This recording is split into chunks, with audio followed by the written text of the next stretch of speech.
script forward? Is there a moment when you say to yourself, I think I need this project, I think it's for me, I want to take this over? And how do you do that? When Jordan Peele called me up, that's what happened. Because Ron Stallworth, this is a true story, he was the first African American to enter the Colorado Springs Police Department in the 70s. He infiltrated the Klan, and that was all I needed. I mean, we weren't really relying too much on the book. I mean, the basic things we had to have, but we still wanted to. It was key that this film could not just be, I know I'm being repetitive, but it was key that this film was not just a period piece. We had to make a hit film that people, there'll be things in the film, and that was even before Charlottesville happened. Things in the film when the brain would go like, boom, that's just happening today. And we had to research. The phrase America First is old. It was a phrase used by the Klan in the 1920s against immigrants. Come on now, Spike, come on. Science and mathematics. Dropping science. So then we wanted to talk about American cinema. Kevin Wilmot and I are both were filmmakers. We're also tenured professors. He's professor at the University of Kansas, Jayhawk, I'm at NYU. So we look at cinema. Our two big targets are supposedly two of the greatest American films ever made. The film begins with, gosh, I mean, I don't want to spoil this, but Gone with the Wind and Birth of a Nation. So we want to incorporate these films and show, that American cinema and television is very guilty of stereotypical roles and demeaning people, not only African Americans. I mean, and I think about this all the time, what Hollywood has done, what Hollywood did to Native Americans is criminal. Criminal. Westerns, particularly the John Ford, John Wayne movies. It's criminal. And so there is a great history of American cinema that can help us tell this story. D. W. Griffith's film, Birth of a Nation, brought the Klan, they were dormant. Right. The film was shown in the White House. President Woodrow Wilson's famous quote is like writing history of lightning. So, with the re-emerge of the Klan, that led directly to black people being lynched. And that was the first film, NYU grad film back in the 3-year program. And the first film we saw was Birth of a Nation. And we taught about D. W. Griffith being the father of cinema, all the innovative things he did in cinema that never been done before. But that's all we were taught. The social, political impact of the film was not taught. Right. In 3rd or 4th grade, when they re-released Gone with the Wind, we had a class trip to see the film. And myself and other black students, we not feel good come up. Watching that film, the stereotypical images with Hattie McDonald and Butterfly McQueen, but there was no discussion about how we might have felt or how we portrayed in the film. So this is something that I've grown up with, watching on TV and movie theaters even before I decided I want to be a filmmaker. So now I'm a filmmaker, I can address these things, and we were kind of slick in the way we incorporated those two films. Native Americans and African Americans, we were less than, we were subhuman. And the Constitution of the United States of America, if you do Google, it says slaves are 3/5 of a human being. Not 4/4, not 5, not 3. We weren't whole, we were less. So, anytime you hear this bullshit about the founding fathers owned slaves. George Washington fucked up on the cherry motherfucking tree. He was a slave owner.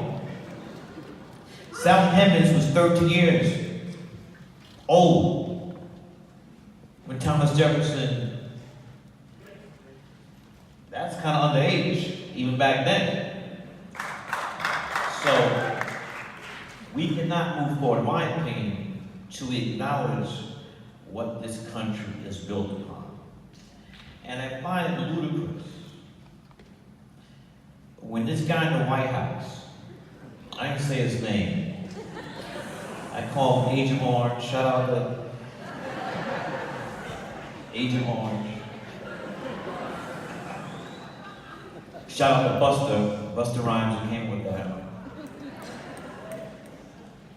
How can anyone tell black people, if you don't like it, leave it? Fuck that. We built this motherfucker. Going nowhere. Going nowhere. And on top of that, it is, I'm using again, use my Mike Tyson word, it's ludicrous.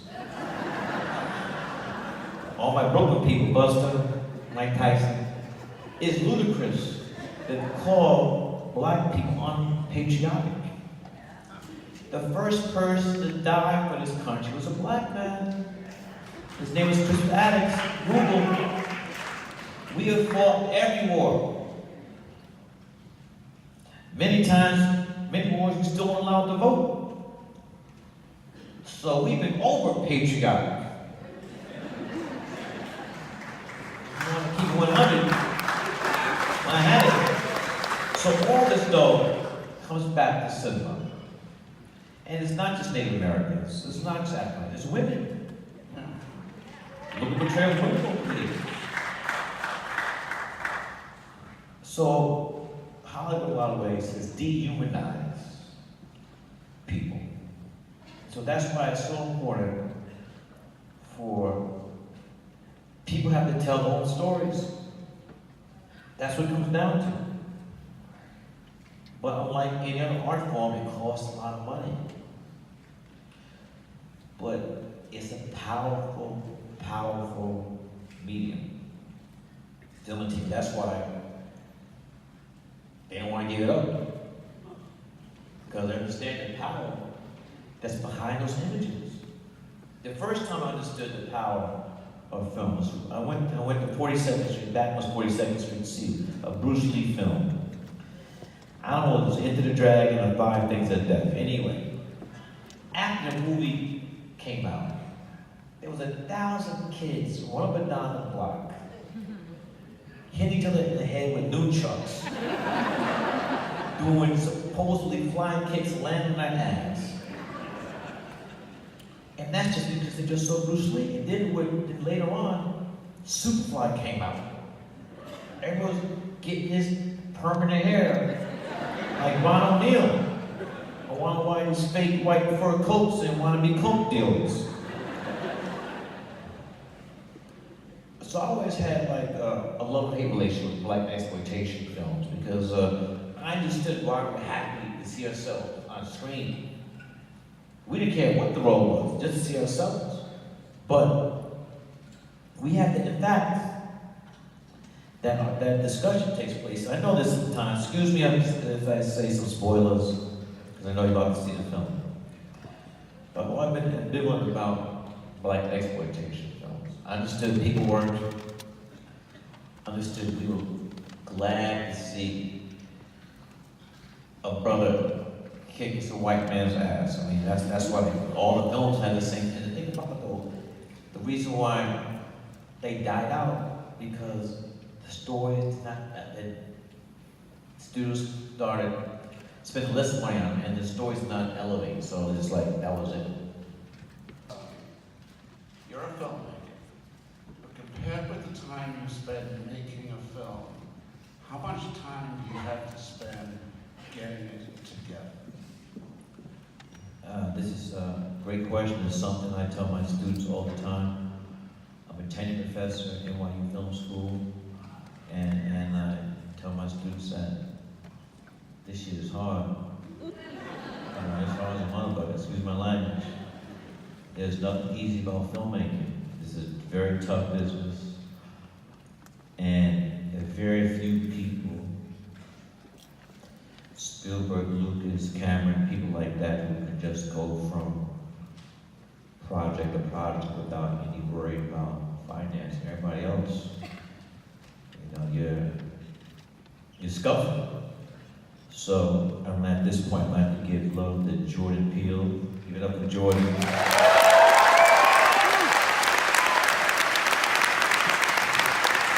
Jordan Peele called me out of the sky and pitched me Black Klansman. 6 words. Black man infiltrates Ku Klux Klan.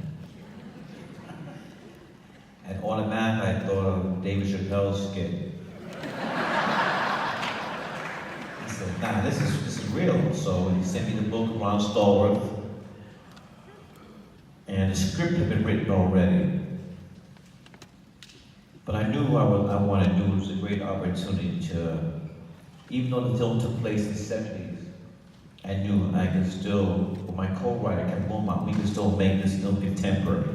Even though the film took place in the 70s, we knew there was enough stuff that the audience would be able to connect to when they leave the theater. And the president's vehicle was there. And there was a guy sitting in the back with an attaché case, handcuffed to his wrist. I always heard about the football. I thought that was bullshit. But that ain't no bullshit. When the President of the United States leaves the White House, the football has to be within, I don't know the exact length is, but it has to be close. And so imagine, so he's in the back seat. They knew I was. That's why they let me come close to the car, the vehicle, the limousine, the bulletproof. So he's on the other side. He's here, and then the football, his attaché cases, is handcuffed to his wrist. So I walk over to the window very carefully, because you get shot.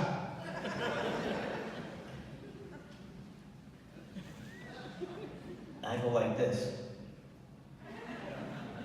He looks at me and says, I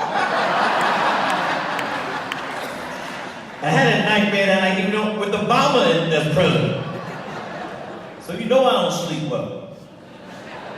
But there's this rumor that they gave him the wrong code. Numbers probably mean 0, 1, 2, 3, 4.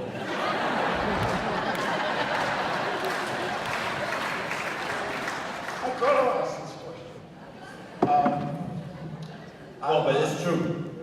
It is known, the president, when he leaves the White House, is very close. And you punch in that code, we're all gone. It's scary. It's scary. I got a different sort of question. I looked at Do the Right Thing last night. And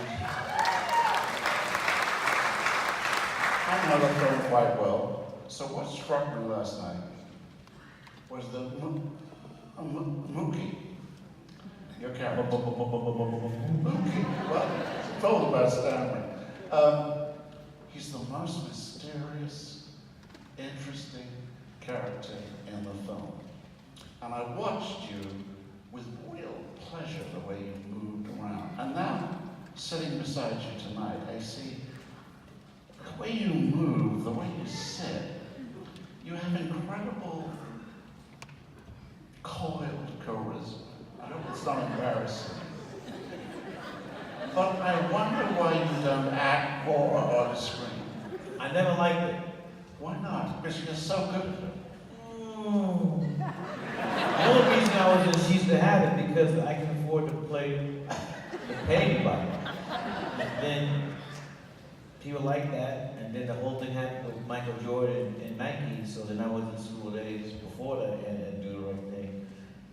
Then played Giant, Denzel's manager, and the group band Mo Better. Small part in Jungle Fever. That was it, man. And you really don't like acting. No. What does it do to you? Why do you not like it? I can remember the lines. I mean, if you look at She's to Have It now, I was repeating every other line. Because I could remember when the next line was coming. Unless your film, you could make them up. You can't fake the funk. You need, I mean, I did stuff that was supporting roles. And Do the Right Thing is really an ensemble piece. Ozzie Davis, Ruby D, Daniel, the late great Bill Nunn, Ray Raheem, Samuel Jackson, John Turturro, Richard Edson, my sister Joelle Lee, Rosie Perez's first film, Made Up for Rosie. It was an ensemble piece. Okay. You're still the most interesting figure in the film. Rosie's more interesting than me. You didn't see the opening, you started the movie, you didn't see the opening credit sequence? I did.